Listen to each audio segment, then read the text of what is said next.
de nous tous. Nous nous sommes remis entre les mains du Seigneur pour qu'il agisse pour nous.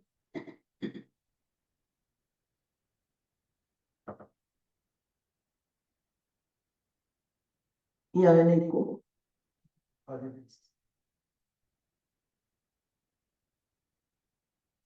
Aujourd'hui, nous nous rappelons ce qui s'était passé autrefois, un peu après la mort de Jésus-Christ.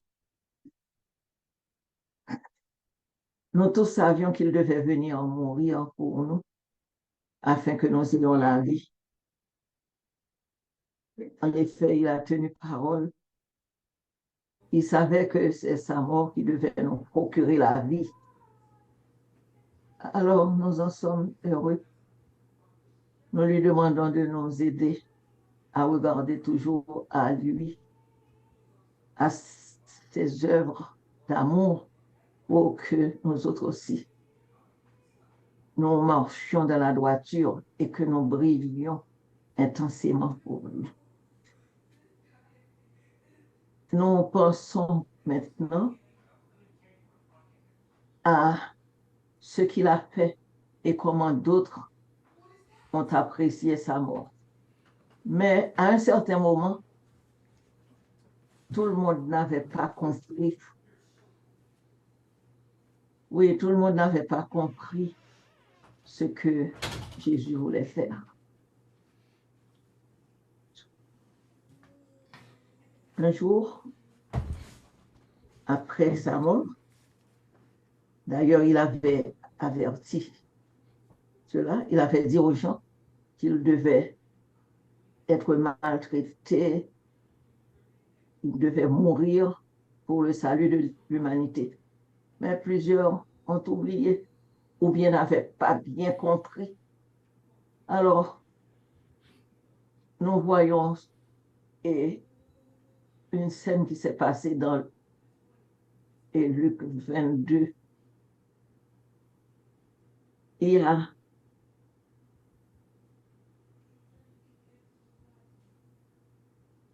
Oui, nous disons qu'il y a un groupe de personnes qui se plaignaient de ce qui était arrivé, qui disaient qu'ils étaient tristes de voir comment les gens ont maltraité Jésus, comment il mourut sur la croix.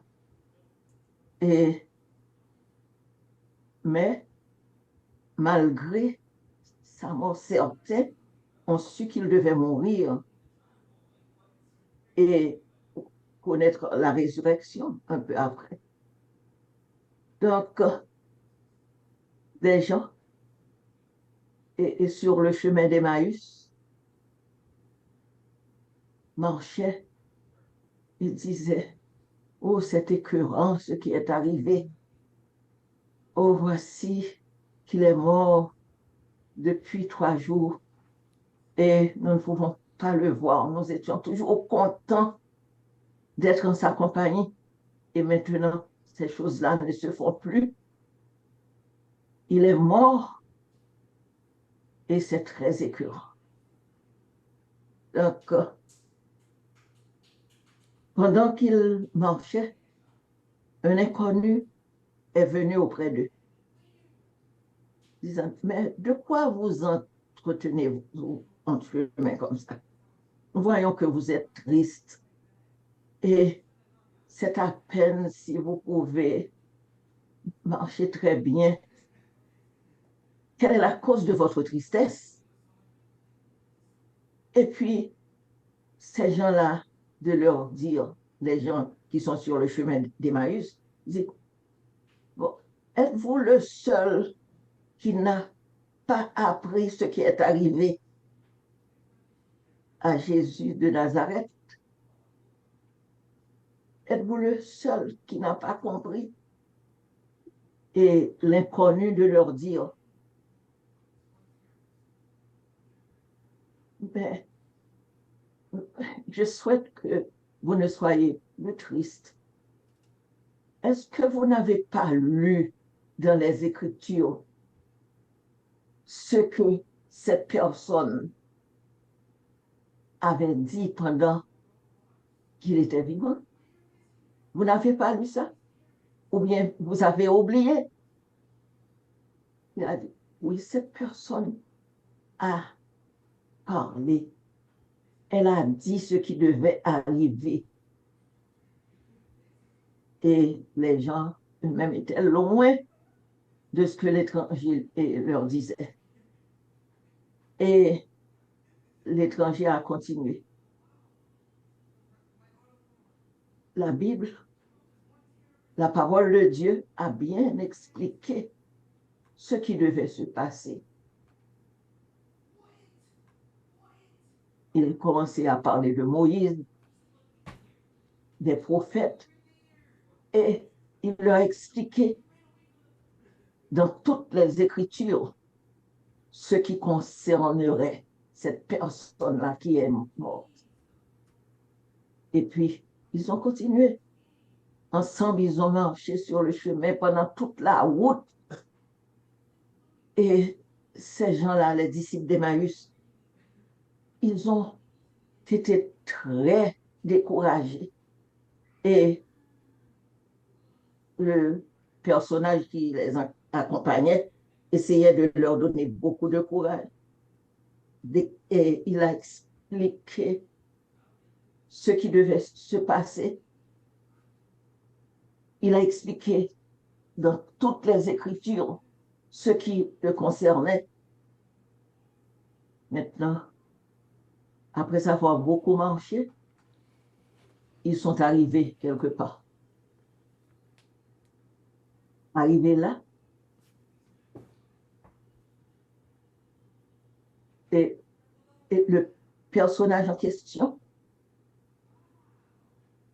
a semblé vouloir s'en aller. Mais ils ont dit, restez donc avec nous pour un temps. Entrez chez nous. Venez prendre le dîner avec nous. Et l'étranger semblait ne pas vouloir rester. Et il leur montrait qu'il était sur sa route, il voulait continuer. Mais, l'ayant trop pressé de rester avec eux, il a accepté. Et puis, ils l'ont invité à entrer chez eux. Et il l'a fait, en fin de compte. Ils l'ont offert de la nourriture.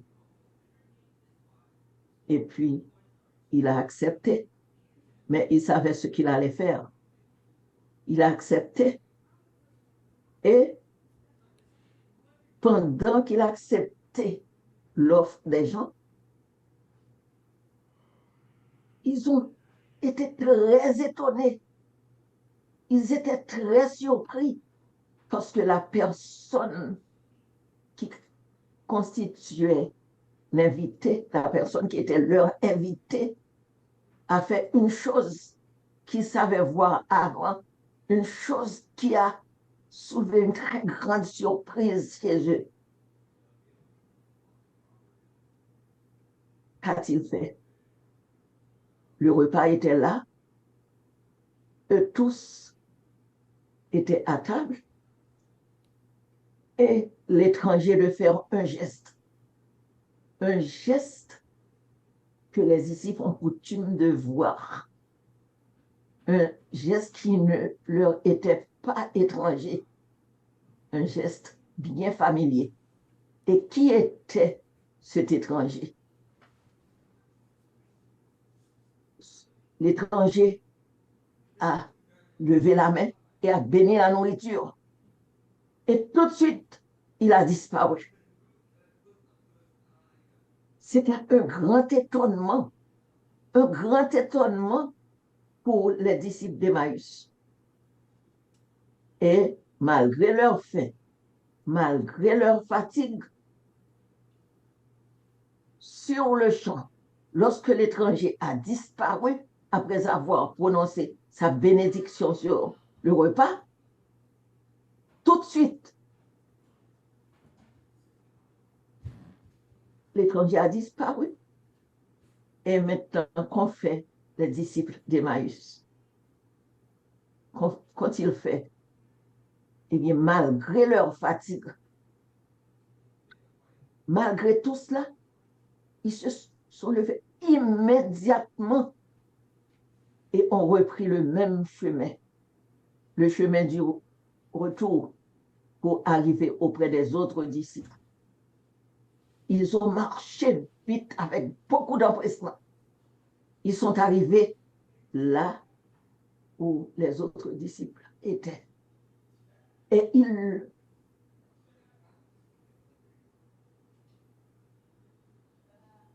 a dit, nous venons de faire une rencontre extraordinaire. Nous avons vu Jésus que nous pensions être encore dans la tombe. Nous l'avons vu de nos propres yeux. Et tandis qu'il parlait, quelqu'un d'extraordinaire a fait son apparition. Qui était-il? C'était Jésus. Jésus est venu parmi eux. Et chers amis, c'est ce Dieu-là que nous servons. Jésus, lui qui est Dieu, qui est dans le ciel maintenant. Après ces choses, après 40 jours, il a pris son envolée vers le ciel. Il est là, parmi nous. Toutes les fois que nous invoquons son nom, il vient. Et voici que pendant que les disciples parlaient de lui, les disciples d'Emmaüs, il s'est présenté à eux. Eh bien, nous autres aussi, lorsque nous parlons de Jésus, lorsque nous invoquons son nom dans n'importe quel cas, il peut s'approcher de nous et nous faire savoir qu'il vit. Il vit pour nous donner la paix, le bonheur. Les disciples n'avaient pas de paix parce qu'ils étaient tourmentés. Ils aimaient leur Seigneur et voici que pour eux, il était encore dans la tombe, bien que plusieurs disaient que, bien que plusieurs aient dit que ce maître était ressuscité, mais ils ne voulaient pas croire. Mais ce jour-là, ils l'ont vu de leurs propres yeux et ils étaient tous contents d'avoir cette bonne nouvelle. Non seulement une nouvelle, ce n'est pas une chose qu'ils ont apprise, mais c'était plutôt ce qu'ils ont vu de leurs propres yeux. Jésus, qu'ils appelaient Jésus de Nazareth. Bien qu'il fût né à Bethléem, mais on l'appelait Jésus de Nazareth. Donc, eux tous étaient très contents et très émerveillés de revoir ce Jésus-là qu'ils aiment tant. Chers amis, des fois, nous autres, nous pensons que Jésus est loin de nous. Nous pensons que, bon, nous devrions faire beaucoup d'efforts, beaucoup de manœuvres pour que nous le voyions. Mais quelle sorte de manœuvre devons-nous faire? Eh bien, il faut que nous nous sanctifions pour que nous le sentions près de nous. Il est toujours près de nous chaque jour. Nous ne le voyons pas, mais par la foi, nous pouvons le voir. Il avait dit quand même, lorsqu'il allait au ciel, il avait dit que chaque jour, il sera avec nous, tous les jours jusqu'à la fin du monde. Bon, il est vrai que certaines personnes disent que puisque Jésus est monté au ciel, alors il ne peut être là. Mais par son esprit, il est avec nous. L'Esprit Saint qui nous accompagne, c'est encore Dieu. Alors, puissions-nous avoir confiance dans les promesses divines. Comme les disciples d'Emmaüs ont pu reconnaître Jésus après un long parcours eh bien, nous autres, et sur le chemin de la vie, dans notre vie chrétienne, nos yeux, des fois, peuvent être obscurcis sans pouvoir voir Jésus. Mais quand nous le prions, quand il voit que nous méditons sur sa parole, comme le faisaient les disciples d'Emmaüs, quand il voit que nous voudrions avoir la vérité sur ce qu'il est, eh bien, il se révélera à nous et nous en serons tous contents. Puisse le Seigneur nous bénir et nous aider à avoir confiance en lui. Que le Seigneur nous aide à méditer chaque jour sur sa parole, parce que c'est en faisant cela que nous pourrons avoir le bénéfice d'être vraiment appelé enfant de Dieu. Parce qu'un enfant doit toujours savoir ce que fait son père. Le père n'est pas étranger au fils ou à son fils ou à sa fille. Donc, si nous méditons sur la parole de Dieu, mais comme il nous l'a dit, nous deviendrons semblables à lui dans notre comportement, à partir de nos pensées, et cela dans nos paroles, nos actions, et ainsi nous attirerons beaucoup d'âmes à Christ. Puisse le bon Dieu nous bénir et nous aider à méditer sur sa parole comme les disciples d'Emmaüs et comme tant d'autres dans le temps passé et dans ce temps où nous vivons. Puisse le bon Dieu nous bénir abondamment et que nous tous soyons prêts pour le royaume des cieux lorsqu'il viendra. Il nous prendra avec lui. Nous irons dans ce beau paradis qu'il en réserve pour tous ceux qui le servent et nous serons toujours heureux. Puisse le bon Dieu nous bénir tous. Que nous fermes dans le Seigneur.